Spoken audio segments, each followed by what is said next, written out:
आप लोगों के एग्जाम में बार बार रिपीट होता है, तो सभी बच्चे इसे बहुत ध्यान से सुनेंगे और समझेंगे। पढ़ाई में आपकी असंतोषजनक प्रगति के बारे में विद्यालय के प्रधानाचार्य ने आपके पिताजी को पत्र लिखा है। सभी बच्चे बहुत ध्यान से सुनेंगे। इसने बोला है कि आप लोग पढ़ाई में असंतोष प्रगति कर रहे हैं, तो इसलिए आपके स्कूल के प्रिंसिपल ने आपके पिता को पत्र लिखा है। इस संदर्भ में अपनी स्थिति स्पष्ट करते हुए तो आपको इस बात के ऊपर अपनी मिस की स्थिति में स्पष्ट करते हुए अपने पिताजी को पत्र लिखना है।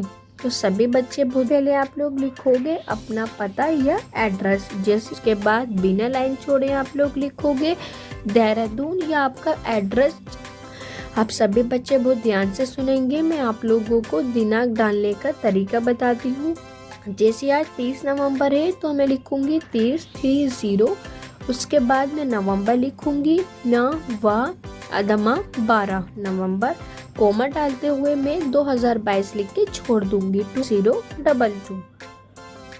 इसके बाद आप लोग लिखेंगे पूज्य पिताजी चरण स्पर्श, बिना लाइन छोड़े लिखना है आप लोगों को, और ये लाइंस आप लोगों को या ये वर्ड्स कॉमन रखने हैं। इसके बाद बच्चों बिना लाइन छोड़ते हुए आप लोग पत्र को लिखना शुरू करेंगे। आपका कृपा पत्र प्राप्त हुआ।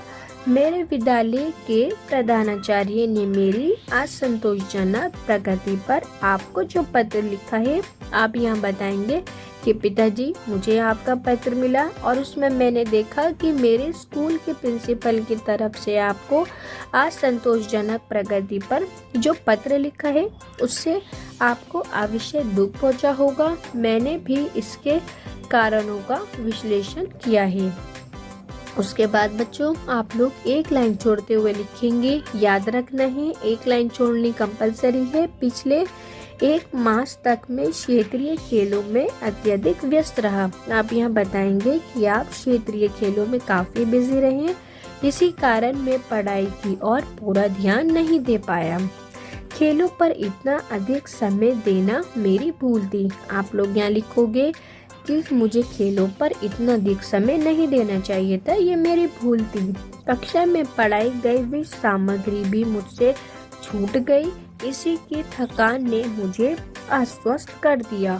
पिछले 1-1.5 मास का समय ऐसे ही निकल गया। मैं विश्वास दिलाता हूँ कि भविष्य में मैं अपना मुख्य ध्यान पढ़ाई पर ही केंद्रित रखूंगा। उसके बाद आप लोग बोलेंगे कि मैं आपको विश्वास दिलाता हूँ कि जो फ्यूचर में या भविष्य में मैं अपना ध्यान जो है वो पढ़ाई पर ही रखूंगा। अगली परीक्षा में मैं अपनी पिछली कमी को पूरा करके दिखाऊंगा। आशा है कि आप मेरी बात का विश्वास करेंगे। इसके बाद बच्चों आप लोग एक लाइन छोड़ते हुए लिखेंगे आपका प्रिय पुत्र, और आप नाम लिख करके छोड़ देंगे। अब सभी बच्चे बहुत ध्यान से सुनेंगे। अगर पत्र में नाम दे रखा है तो आप वो नाम लिखोगे जो पत्र में दे रखा है, और अगर पत्र में कोई नाम नहीं दे रखा तो आप का, खा, गा या कोई और दूसरा नाम लिख करके छोड़ देंगे।